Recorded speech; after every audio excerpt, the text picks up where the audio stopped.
Welcome to the Samson state of mind. The Samson state of mind is for anyone and everyone who wants to grow and learn something new. The name Samson means like the sun, therefore you must rise and shine. In today's video, we're going to be taking a look at 5 powerful self-help tips for building confidence and self-worth. Confidence and self-worth is determined by one's self-esteem. Self-esteem, or as I like to call it, self-estimate, is how you value and view yourself. Your opinions, views, beliefs, and feelings towards yourself make up your self-estimate. If you suffer from low self-esteem issues, then you most likely encounter problems like negative self-talk. This is harsh and damaging inner dialogue and criticism of yourself that often affects your ability to try things, which turns into a fear of rejection and how you see yourself, which can then manifest in different areas like body image and imposter syndrome. Comparison. More often than not, you find yourself in a constant state of comparing yourself with others, and every single time you conclude that you are inferior in the area that you are comparing because you view yourself as invaluable in comparison to others. It leaves you feeling inadequate. Overemphasis on external validation. You end up relying heavily on external factors to make up for your lack of value in yourself.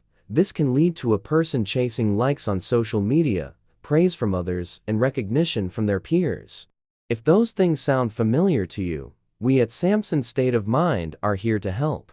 Let's get into the 5 self-help tips. Number 1. Know yourself. As intimidating as it sounds, it's really a fun activity that's important. When you know yourself, temporary negative thoughts and ideas that attempt to threaten your sense of self are deemed powerless because your identity is strong. This increases your self-estimate because you become familiar with your abilities and capabilities. Who are you? I don't mean what your career is. I don't mean things you do. What makes you, you, and not Jerry across the street or Samantha from Applebee's. Take time to know yourself, understand your strengths, weaknesses, and middle grounds. This won't work if you won't be kind to yourself. Take a journal and write about yourself. Write about the good and the bad, and keep coming back to it and making any appropriate changes. You'll see that the bad isn't really bad after all. Number 2. Challenge negative thoughts. Whenever a thought comes into your head that's negative, ask yourself what the thought is based on. This will give you an unexpected deep dive to the root cause of things that make you feel inferior. Next time it happens, try this 4-step reframing technique. Step 1. Identify the negative thought. Step 2. Question the evidence. Step 3. Explore alternative explanations. Step 4. Replace negative with positive. Number 3. Embrace failures and mistakes. Everyone is bound to fail or make a mistake at one thing or another. Instead, focus on what you stand to gain. Knowledge. Failing at something might not be the ideal end, but it gives something you can't get anywhere else: experience. If Walt Disney didn't embrace his failures and learn from them, we wouldn't have iconic characters like Mickey Mouse and the Walt Disney Company, which is one of the most successful and influential entertainment companies in the world. If Oprah Winfrey didn't embrace her failures and improve on them, she wouldn't have become a media mogul, talk show host, actress, and philanthropist. Today, she is one of the most influential and successful women in the world. If Abraham Lincoln didn't embrace his failures, he wouldn't have been able to become one of the most respected and admired presidents in U.S. history, leading the nation through the Civil War and ending slavery. Moral of the story: don't take mistakes as a personal attack. Take it as a chance to get better. Number 4. Cultivate self-compassion.